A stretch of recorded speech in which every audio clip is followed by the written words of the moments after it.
All right. Good evening, everybody. This is Steve with Real Progressives.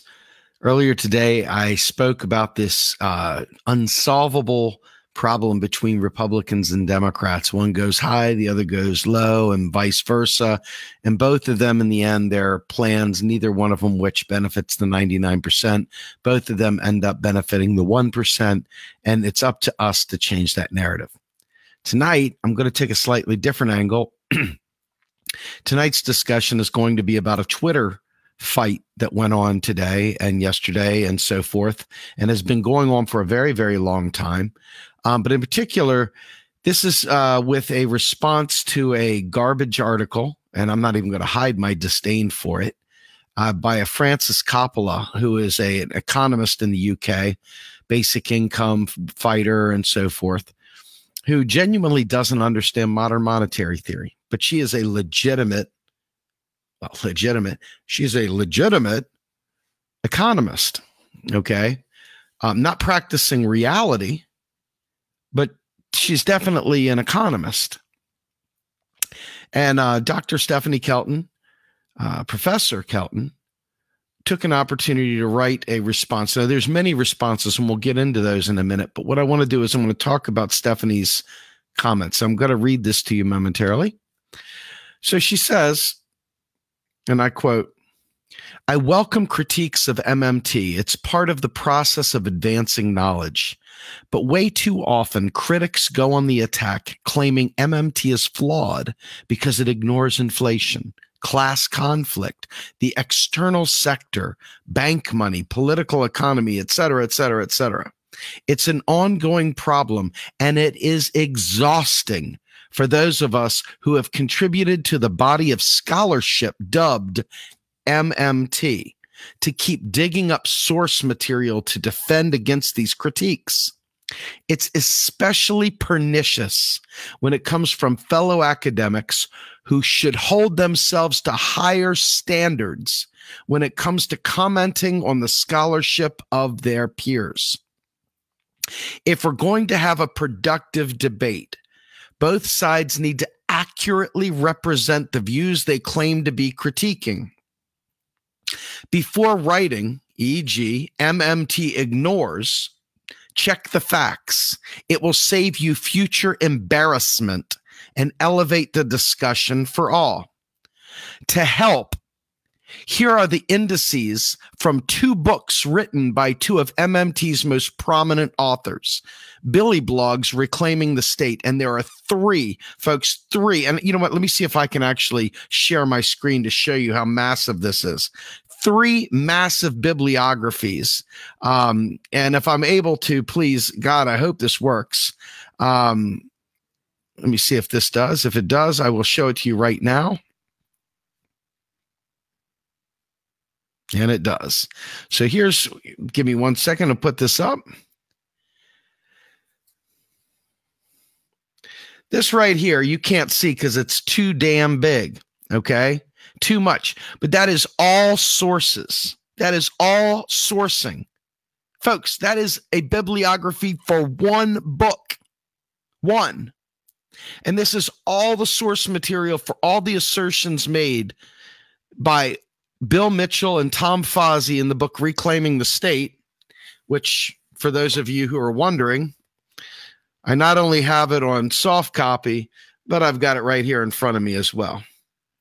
There it is. Make sure you get it. This is what MMT is all about right here in one book.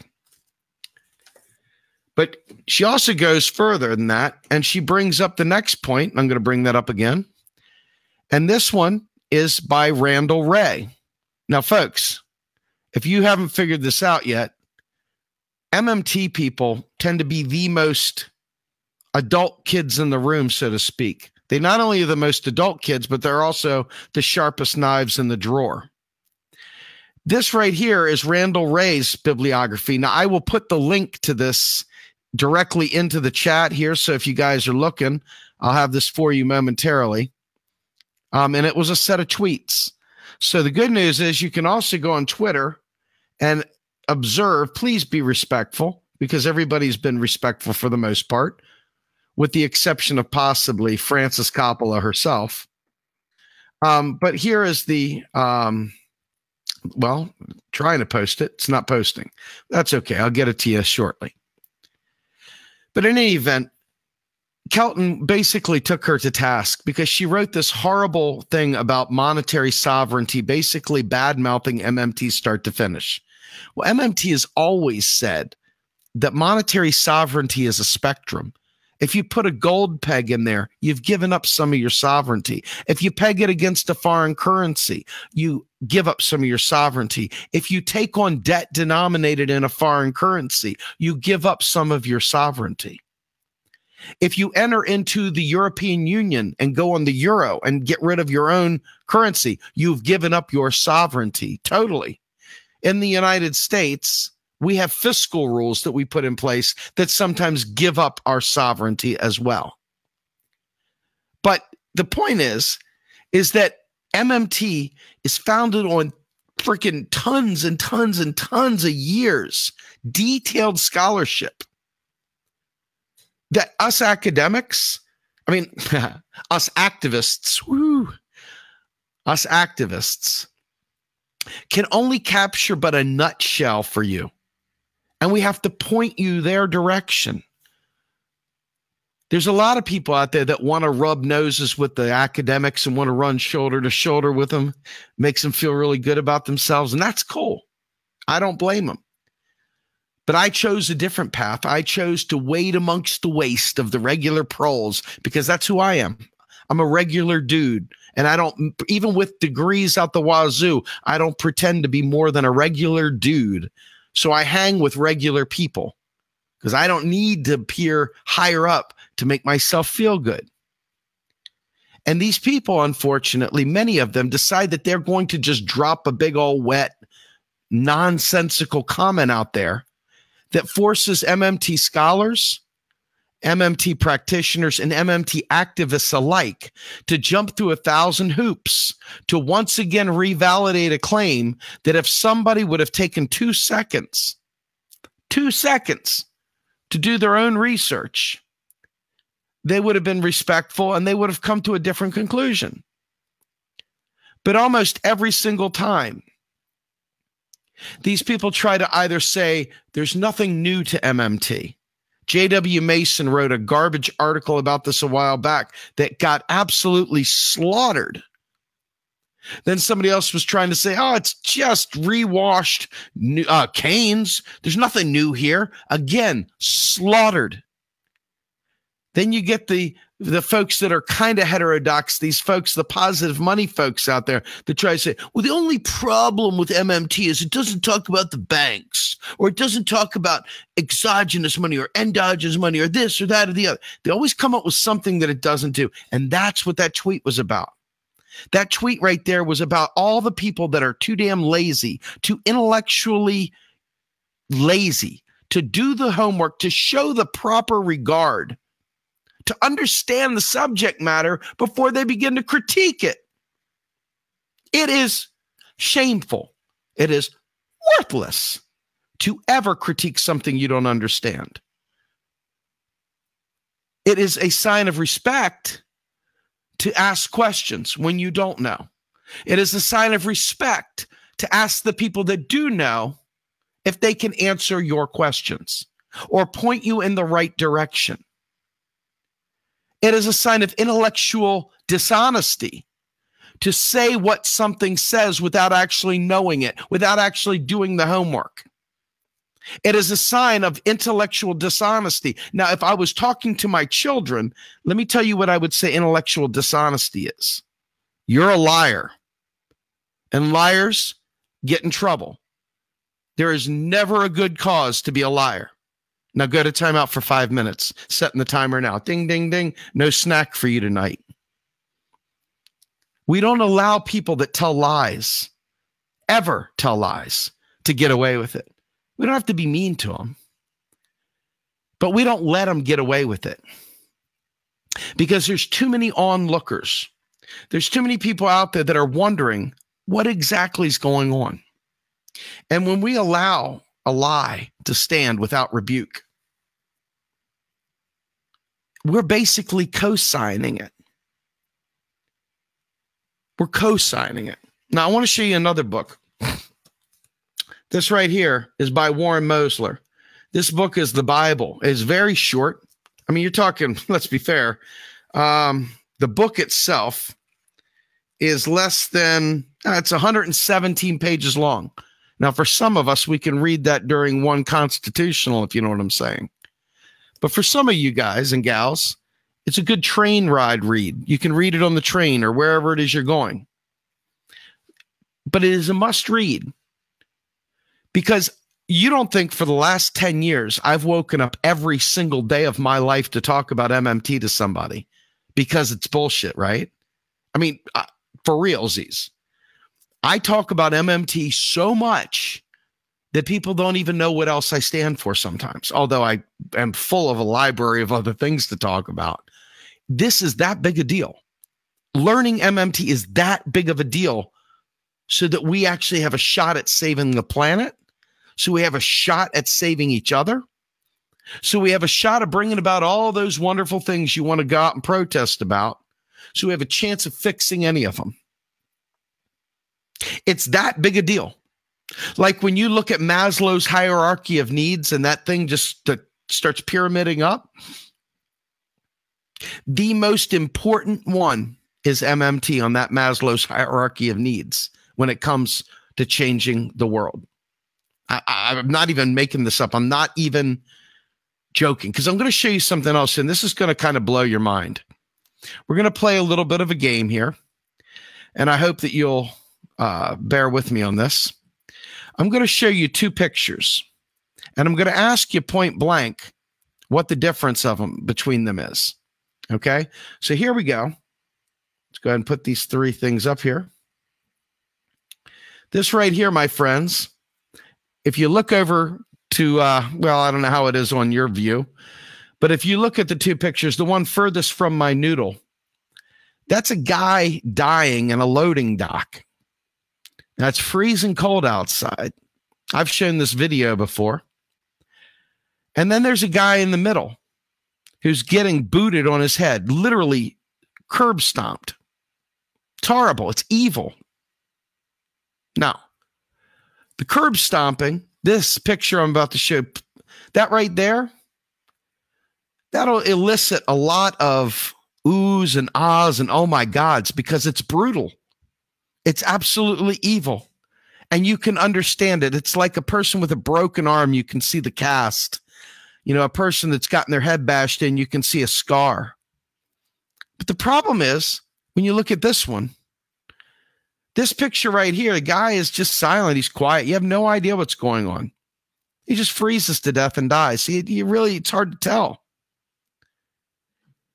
But let me tell you what the difference between the two of them is. The guy who froze to death died from austerity. He died by reducing the deficit. He died from paying down the debt. He died from having to make tough choices. The guy getting curb stomped, he didn't die. He was beaten by the police, taken to the hospital, taken care of, and he's healed. I'm sure he's got horrible PTSD from the beating. Nothing to joke about at all. But when people sit there and tell me that austerity is not murder, when they tell me that reducing the deficit is not murder, I just simply go, hello, you're not talking to just somebody. You're talking to somebody who actually knows what the fuck he's talking about. And I'm not letting you get away with it. I won't allow a single soul to pretend like being fiscally conservative and worrying about waste and all this bullshit is somehow or another a victimless crime. Country of the curb stomping. That was a riot that occurred, a protest that occurred in Kenya a few years back. If you look on my personal wall, I've got a bunch of these posts about it. The other one was in Birmingham, Alabama. Now, I want to talk to you all about this for a minute. So you've got the MMT academics fighting like only academics can. Pinky out, teacup in hand, legs folded properly, but nonetheless, a brutal fisticuff, if you were, for academics. All right. They're really, really throwing down. And it is a serious battle. It's probably the most serious battle they'll ever enter into. But then what about getting rid of that next tier of people fighting and then the next tier of people fighting? Let's just get down where people don't even have the time of day or the money to care about what MMT is. They're literally the ones that are going to freeze to death and die as we head into this winter. Now, when people start perishing because of budget cuts, there's no reason for budget cuts at the federal level. Do you understand what I'm saying to you? Anytime someone says we need to reduce the national debt, anytime they say that, they're talking about killing somebody and they don't even realize it. Okay? Anytime someone says we got to reduce the deficit, they're talking about killing this dude. They don't even realize it. They don't realize they're killing this man. You might say I'm being hyperbolic, but I assure you I am being dead to rights honest. Austerity is murder. Reducing the deficit is murder.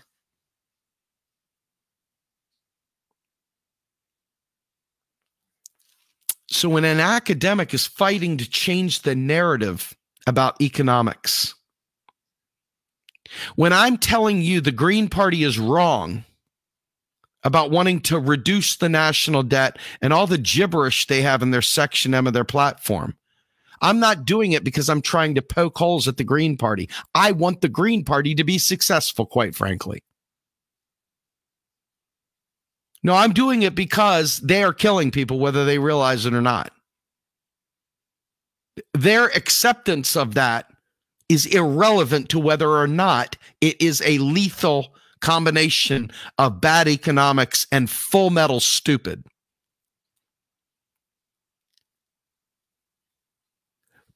But the fact is that Randall Wray, going back to the beginning of this, wrote, here, let me count it. I've got it up on my screen here. He wrote a 52-part primer on modern monetary theory. 52 parts. He turned that into a book you can buy on Amazon or anywhere else called the MMT Primer, Modern Monetary Theory Primer, I think it's called. And you don't even need to do that. You could simply go to New Economic Perspectives. And if I can get the other link in there, I'll put it in there as well. Let me see if I can pop this in. Give me 2 seconds. If I can get it out, I'll be really thrilled. If I can't, I'll be very, very sorry. Now it's not letting me do it. I don't know what's going on.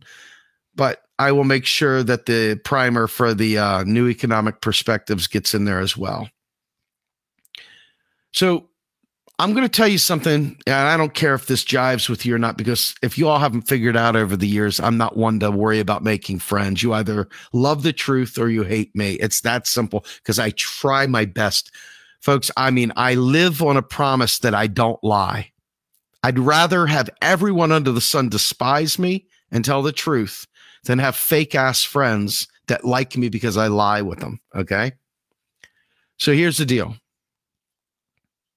There are new parties cropping up that people want to go and do protests with. They want to go hang out. They want to build coalitions. And that's important. That's fine. But the new parties coming out have absolutely zero excuse for getting this wrong. I consider them worse. Folks, I consider them worse than the duopoly if they aren't actively fighting this economic battle. If they're acting like this is just another thing, like it's not a big deal, and this isn't their number one priority. I consider third parties that don't advance MMT worse than the duopoly. Did you hear me? Let me say it again. Let me be crystal clear. If you are a third party trying to start one, already in existence, whatever, first of all, you don't have any real power yet.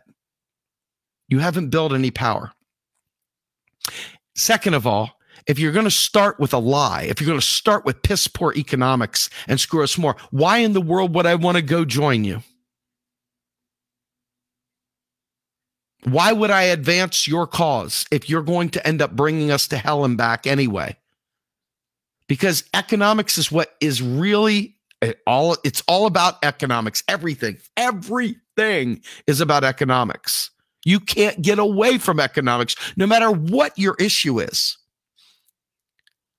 So when an academic is fighting because they're trying to change the way university talks, the way the news media talks, the way the politicians talk, the way everyone below and all the way down to us and below talk. Because if the politicians don't understand this truth and they have the ability to say, well, you know, there are lots of different theories and stuff, lots of different theories. And without doing the homework, dismiss MMT as just another theory, they have done something that I consider to be unforgivable. Folks, the people that say MMT is just a theory and stuff like that, the people that are not paying attention, no matter how innocent, no matter how well-intentioned, no matter what. You see this? This is what that equals. Every person you know and love that talks about reducing the federal debt, this guy, they own him. His death is on their hands, no joke. Because these politicians, as scummy as they are, and these academics, as completely and utterly dishonest as they are, every one of them has blood on their hands. There's no one without blood on their hands. So what is MMT trying to do? We're trying to get rid of the blood. You see what I mean? We're trying to get rid of the blood. Let me ask you, if you're sitting there walking through mud puddles and you see a guy laying there in the mud, and he's breathing, he's got his head off to the side, but you keep stepping on his face, pushing it into the ground, not realizing it. You haven't got a clue that you're stepping on his face and pushing in the mud, but you keep stepping on it anyway. Now, you could say that's not premeditated murder for sure. But you nonetheless killed that man, right? You nonetheless killed him. Now, pretend like you're the person that has heard me speak before. Or pretend you're the person that's heard someone more lofty, like Professor Kelton or Warren Mosler, or Bill Mitchell, or Ellis, or any of these folks out there. And they still deny the truth of the lie. It is laid out in spades. It is laid out in spades. There's no excuses. They're a killer. They've committed manslaughter at the very least. Thank you, Catherine. Last check I had, you commit manslaughter, you still go to jail. It's a crime. You took someone out. Folks, do the homework, you know? Because here's the deal. The other academics, these people you want to come around to say it, why doesn't Paul Krugman say it? Paul Krugman has written a freaking boatload of books based on his idiocy, based on his bullshit new Keynesianism, based on these fake models like DSG and rational expectations. And they have literally been killers. That's right. Captain Kruggles, Count Krugula, is a killer. He does know better. Robert Reich knows, he's been around MMT. Why won't he come out boldly and say it truthfully? I don't know. Maybe he doesn't value the insights. Maybe he has been intellectually lazy. But when I see people share Robert Reich and he's talking about Donald Trump bankrupting the nation, as bad as Trump is, let's not lie and set ourselves up for future failures. I lose a lot of respect for people that don't bother, who just, well, Robert Reich is on Team Us, so I'm going to share Robert Reich stuff because that's what we do when we're this people. We share Robert Reich. Even if it misleads people? Oh, wait a minute. You still are on the camp that thinks that MMT is some cult, right? Yeah. Never mind the fact that I just sat there and showed you hundreds and not hundreds and hundreds of academic journals, books, I mean, peer-reviewed academic scholarship work, empirical studies,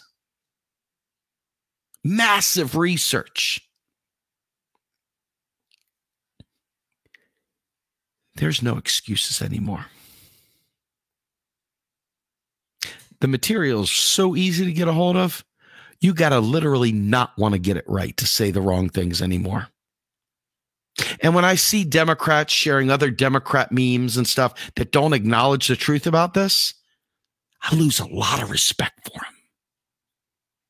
When I see Greens defending other Greens that have heard MMT and have rejected it, and those of you who do it, you know who you are and you know who I'm talking to. I've lost tremendous respect for anyone that would give shelter to someone that knows the truth that's out there and rejects it in favor of myths, lies, and tales from the fireplace. Tales from the bar stool.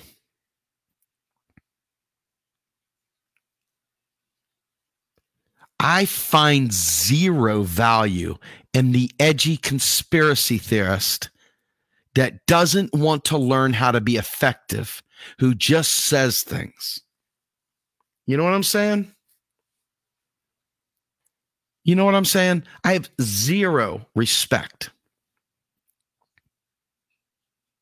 Now, this is not saying I have zero respect for people that genuinely don't know. That's why we're here. We're here to help people learn.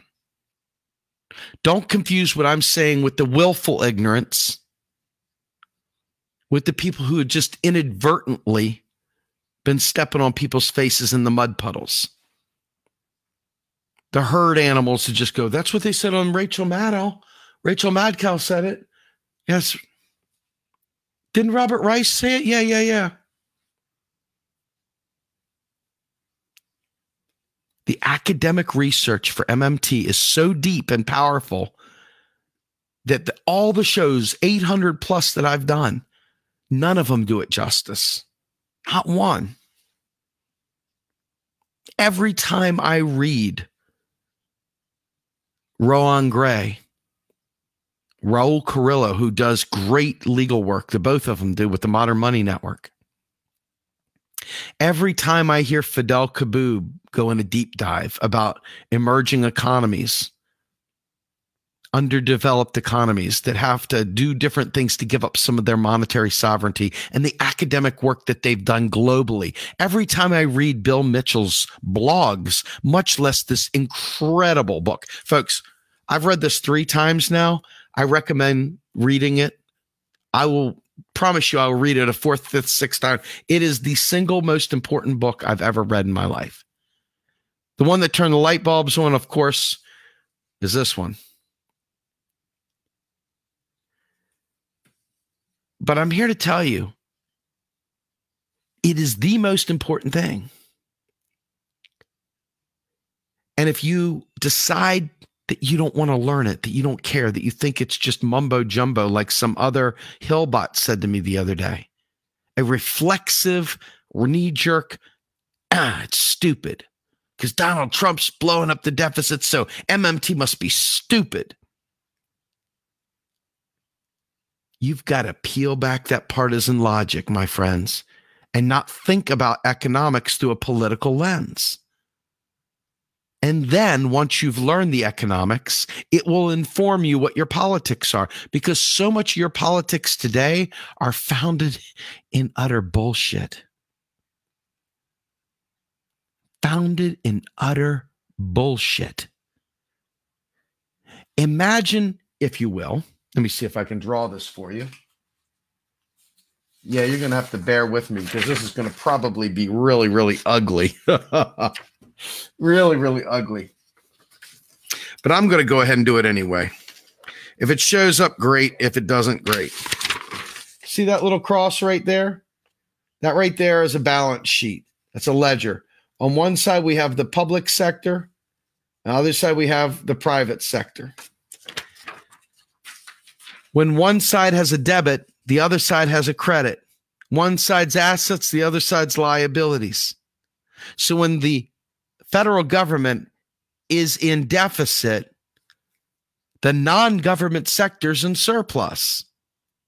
And when the government sector is in deficit, which it can't stay in for long because that means it's got to borrow money from banks to keep any kind of money flow going, the federal government's in surplus. Well, what happens when the federal government receives your tax dollars to create this surplus? Well, it deletes them. So there's not an extra supply of dollars over here. It's an endless supply of keystrokes. It's never in surplus and it's never in deficit. It is always waiting for it to enter keystrokes. So this balance sheet right here, this silly little balance sheet, tells you all you need to know. So it's really pointless at this point for people to have their partisan logic out that is so simple. A child can do it. It gets trickier as you go way down into the deeper, but it doesn't matter. That's the master class. And if you get to that level, you already know enough to know that it's bullshit. The political theater is full of shit. Both the Democrats and the Republicans are lying to you. So the academics are lying to you too. Now we've got Kelton out there doing battle, showing you this. We've got Randall Ray out there. We've got Bill Mitchell saying, no joke. Bill Mitchell has a great one. I think Mishabu Sustainable Prosperity has a YouTube channel out there where he took a Bill Mitchell speech. And Bill Mitchell says most progressives are neoliberals. They don't even know it. And so the battle, this academic battle, this political battle, and this knowledge battle is where all of this stuff goes. Do you understand? The thing holding us back from environmental fixes is not technology. Folks, we got plenty of technology. There's nothing we can't do right now. So what's holding us back from fixing the environment? You could say it's greed.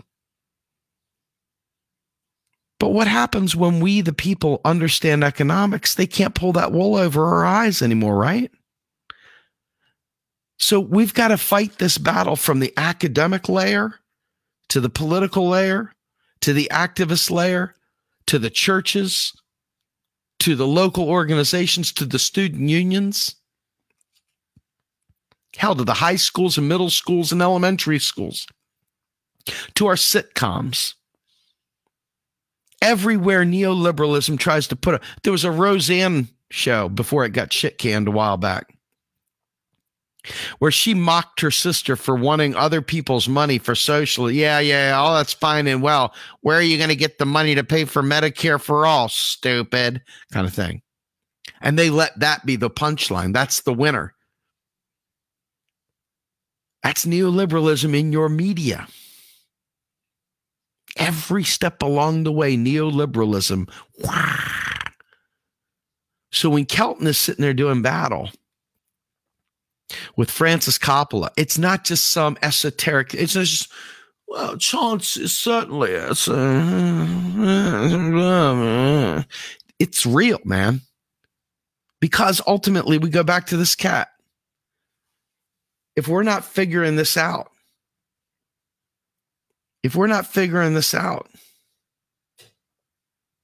more of these folks are going to die.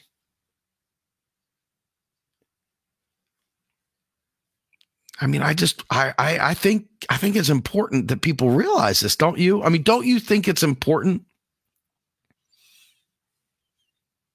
I mean, I come out here twice today, sometimes 3 times a day, trying to talk about this from every angle I can find.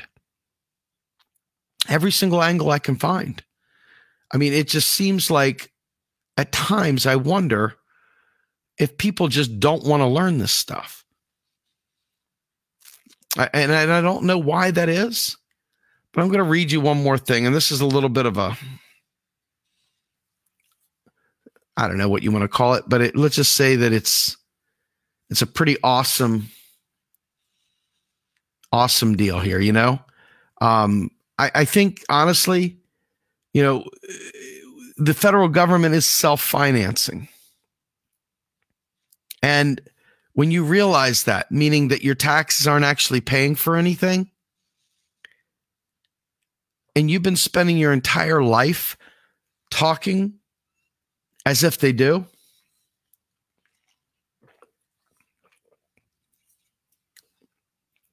I don't know. What do you think? Do you lose a little bit of respect for people that refuse to learn this? Do you lose a little respect for the people that are afraid to humble themselves and admit that they don't understand? I know I do. I lose, because here's the thing, right? You have a child. Your child has got problems. And you're ashamed to go ask for help. And your child gets worse and worse and worse. That's abuse, right? In my opinion, that's neglect. And it's all based in ego.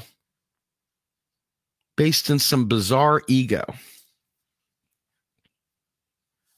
And, you know, I think that when you consider how pervasive the ego is here, and you consider the fact that we have so many folks that literally don't get this and choose not to get this, right? I mean, you know, I put this up there because this is what it comes down to, right? I mean, this really is what it comes down to. You got to figure that these folks genuinely, when they come up with these statements, and then you provide links, and that's the next one I'm going to show you. You get a kick out of this next one.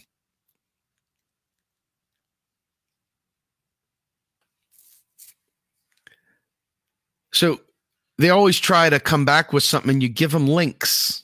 You give them truth. You give them facts. They won't read the links. They won't read anything.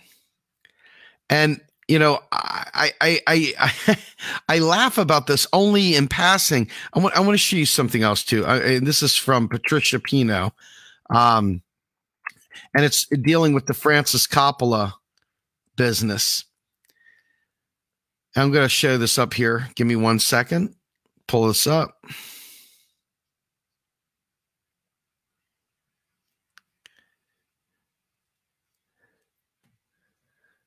See if I can actually share my screen to show it to you. Not sure that I'll be able to, but I'm going to give it a shot.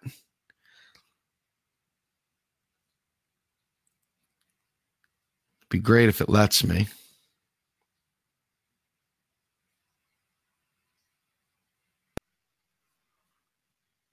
Yes, it does. What do you know? Every once in a while, right?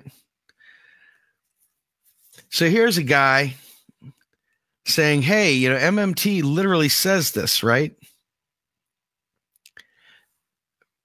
She comes back and says, frankly, you know, I don't really care what MMT has to say. I don't really care what MMT has to say. Now, mind you, 2 seconds earlier, Francis Coppola had her own thing going on. And it starts getting ridiculous because here she is saying exactly what she said didn't happen. Okay. And, I bring this up because the dishonesty, okay, of not the MMT haters, the trolls,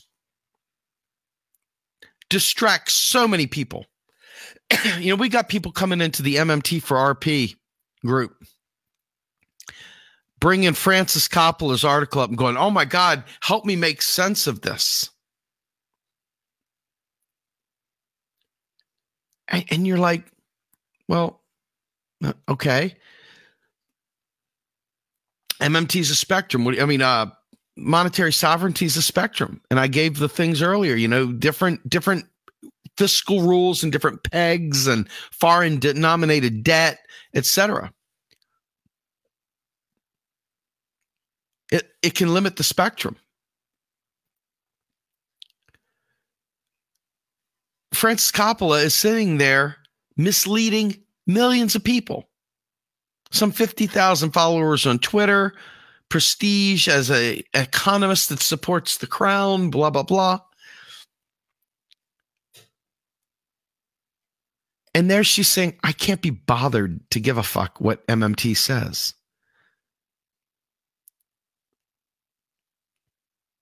Garbage. Trash. I know some people will tell me not to say that, but I'm telling you right now, I'm not fighting for academic freedom here.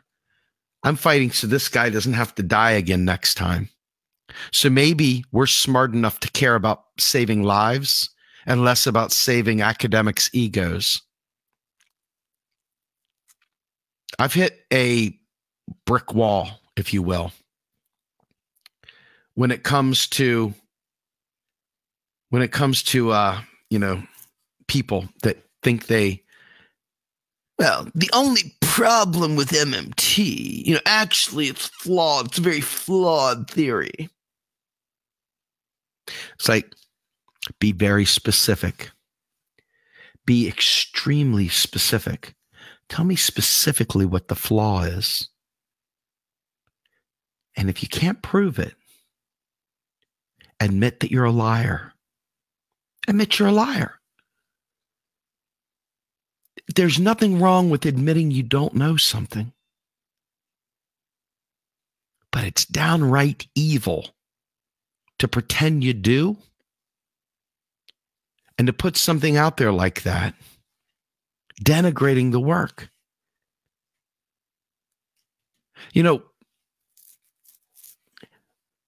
AMI, Green Party, money crank, Howard Schweitzer, constantly has something stupid to say. It doesn't matter how many people have disproved him.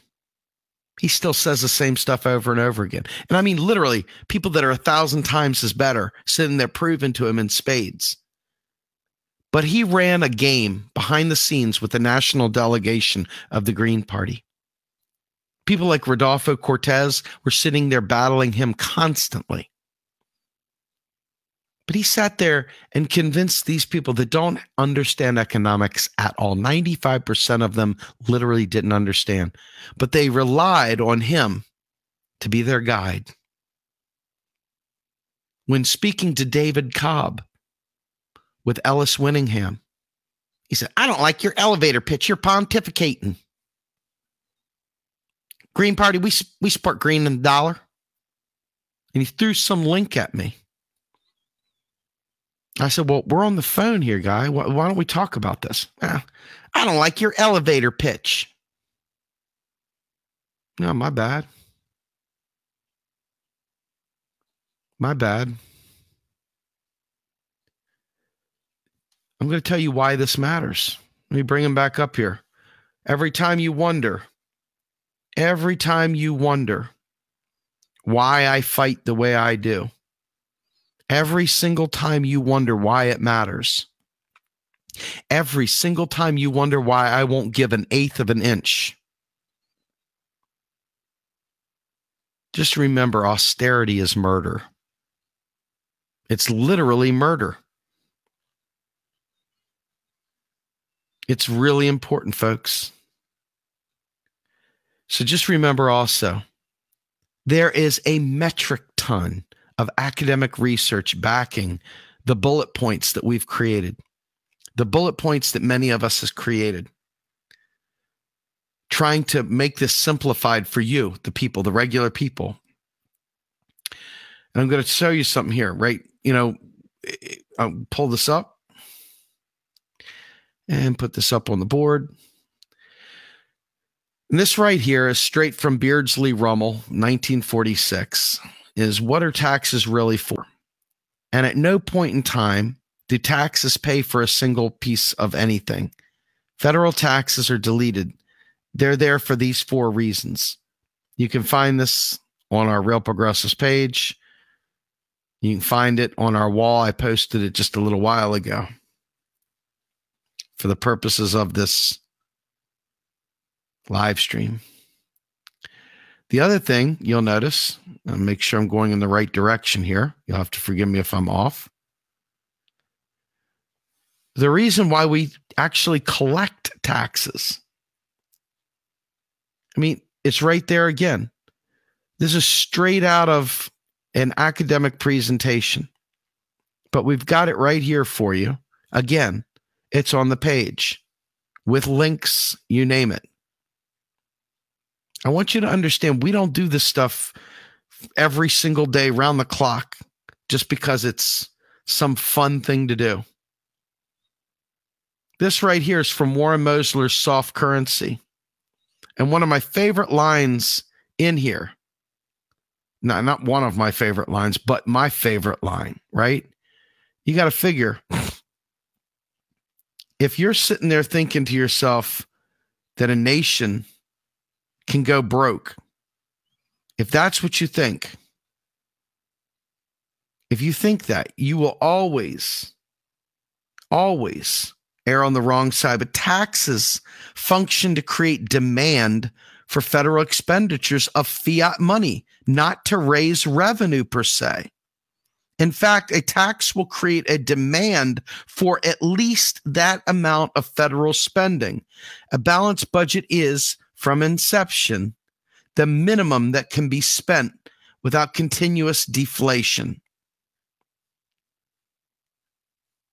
Now, I'm hoping that you guys take the time. I'm hoping that you guys take the time to understand. So number 4 talks about to give an accounting for expenditures. And I want you to understand this, like with Social Security.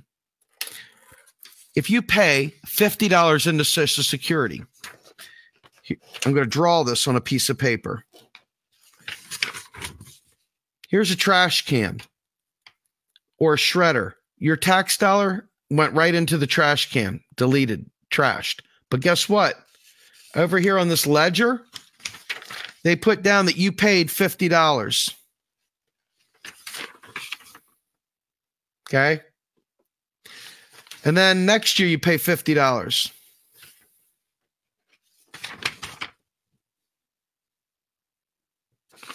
And then the next year you pay $50.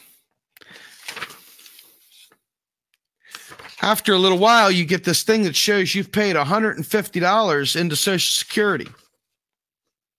But guess where your dollars went? Right there. Here, since I can't do a mic drop, I'll do a pen drop.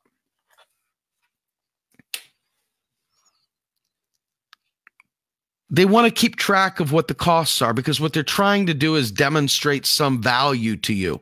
It's more like a visual concept, but it's actually not doing that. There's no, as I used to say, there's no piggy bank with Granny's old crumpled up dollar bills and hay pennies. It's deleted. It's simple. It really is simple. Dollars spent into the economy, dollars taxed out of the economy. If you say, what are you going to do? Just print more money. If you don't understand the way this works, dollars spent into the economy, dollars taxed out of the economy, you'll say really stupid things. Like, what are you going to do? Just print more money. Maybe the dumbest thing ever said. And there's literal academic research that shows this.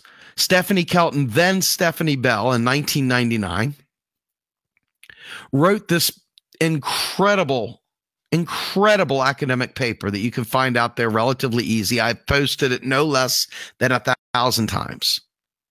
It's called Do Taxes and Bonds Finance Government Spending? And it comes down to, at the end, it absolutely is impossible, because the government must first spend the dollar for you to have a dollar to pay your tax in. And then she goes through the actual operational ledgers and balance sheet, and it's like ridiculously detailed. But do read it. Because the people that don't read it,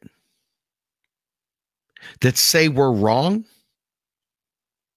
that's like Francis Coppola saying, I don't care what MMT says.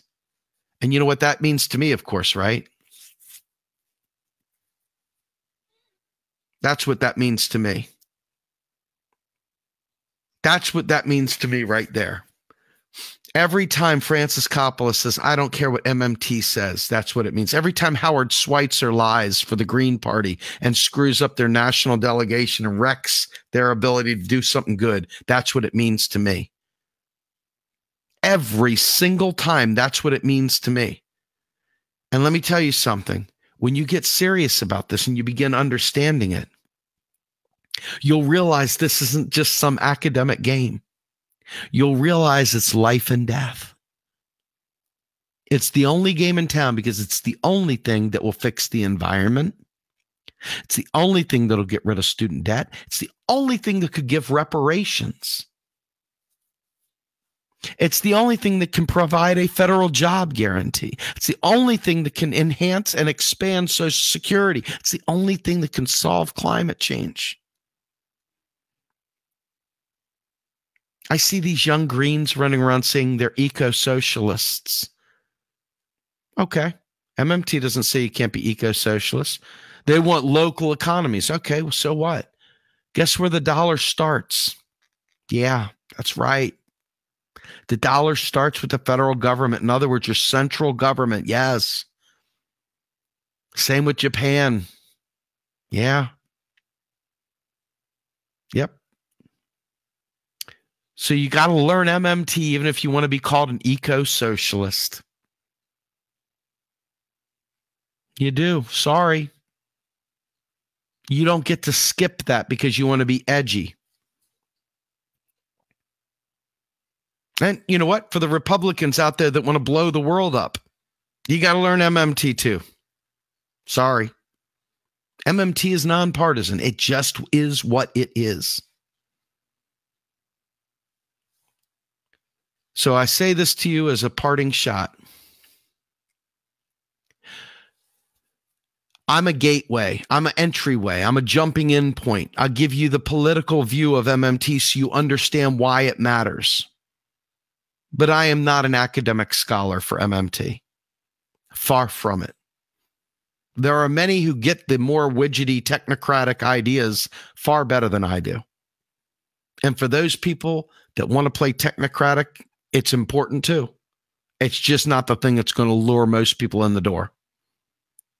However, I am that stick of dynamite in the lake that brings the fish to the top.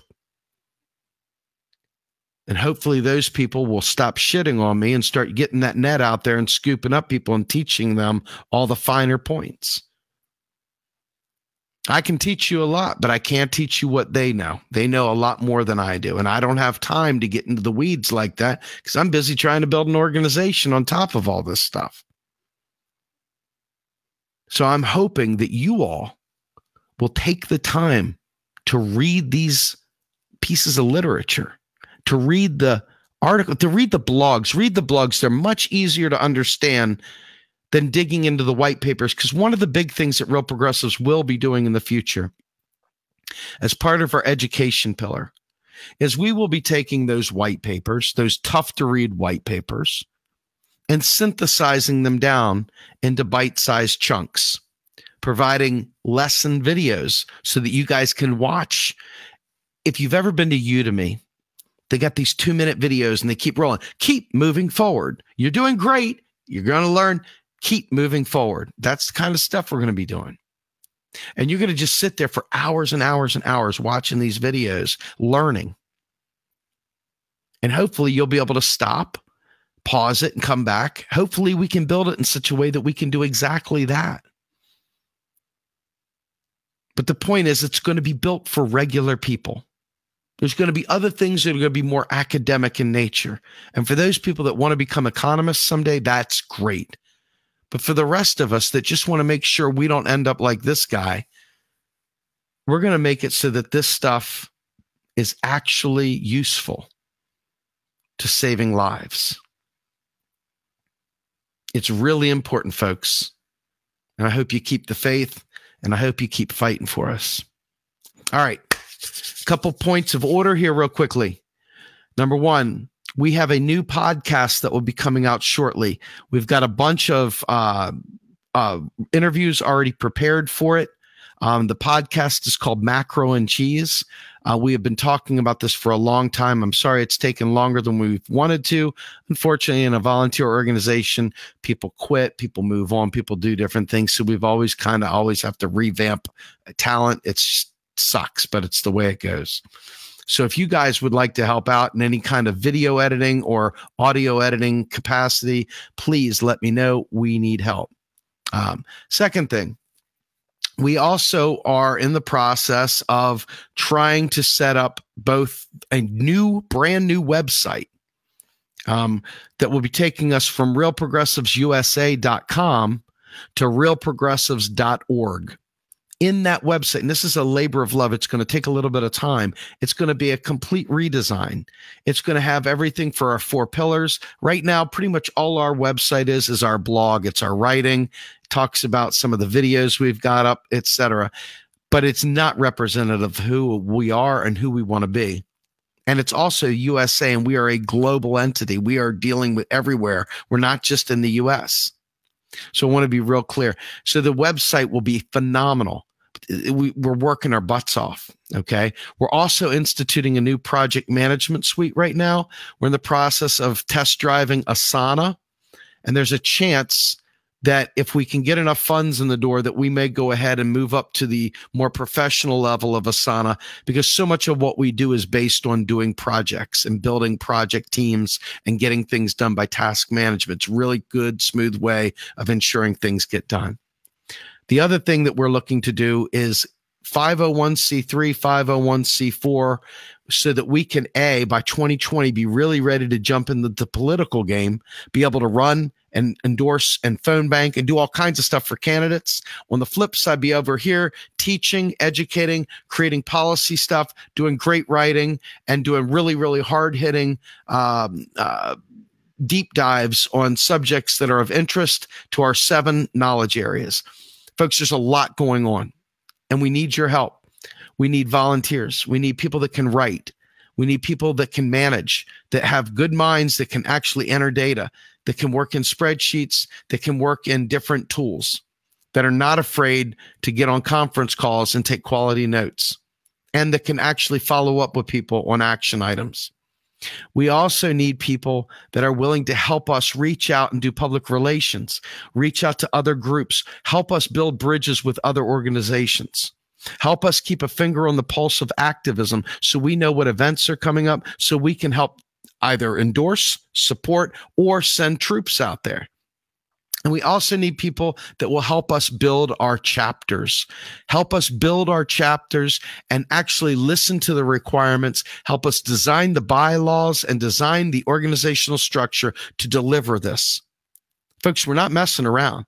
There's so much stuff going on behind the scenes that you don't see, because most of what you see right now, and this is unfortunate, you see our YouTube presence, you see our Facebook presence, and occasionally you see us showing up at events and things like that. Once we get the funding that we need, and we're way far off, folks, stupid far off.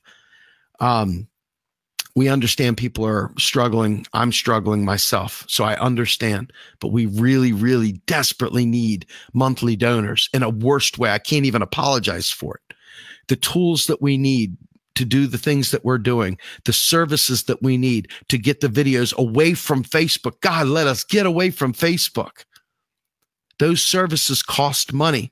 The podcast gear costs money. The podcast services cost money. Each of these things costs money. And in order to actually change the world, you need to be able to get your message out there. And with Facebook closing down the algorithms and really screwing with us, my God, our reach is plummeted. So we need your help to leave this God-forsaken hellhole and let it be one thing that we do, so that we can expand our reach way beyond the horizons of Facebook. And probably the most important thing, if you guys would like to be a part of what we do here, if you'd like to be on a newsletter, even if you just want to be involved, let us know. We need real, honest to God people that can help organize activists, real leaders. And the difference by this, I'm talking about leaders that are willing to sit down and talk with people and plan out how to build the proper activist organization, not just a single one-off action. Do you understand the difference? We're looking for leaders that are visionaries, that understand in order to do many, many, many direct actions, you need to have the facilities, the funding model, and the communications built. So when we build our chapters, we hit the button and they go, bam, everybody's in motion. That's what we need. So if you feel like you want to be a part of something like this, let me know, because we're looking for you. I'm Steve Grumbine with Real Progressives. Folks, I really hope you learned something and enjoyed this. I know I enjoyed it. I really appreciate your support. I appreciate the fact that many of you are, in fact, contributing in different ways. Sharing is caring. Commenting is loving. Donations are beautiful. And actual volunteers are priceless. Thank you all for helping us change the world. Love you all. Have a good night. Bye-bye.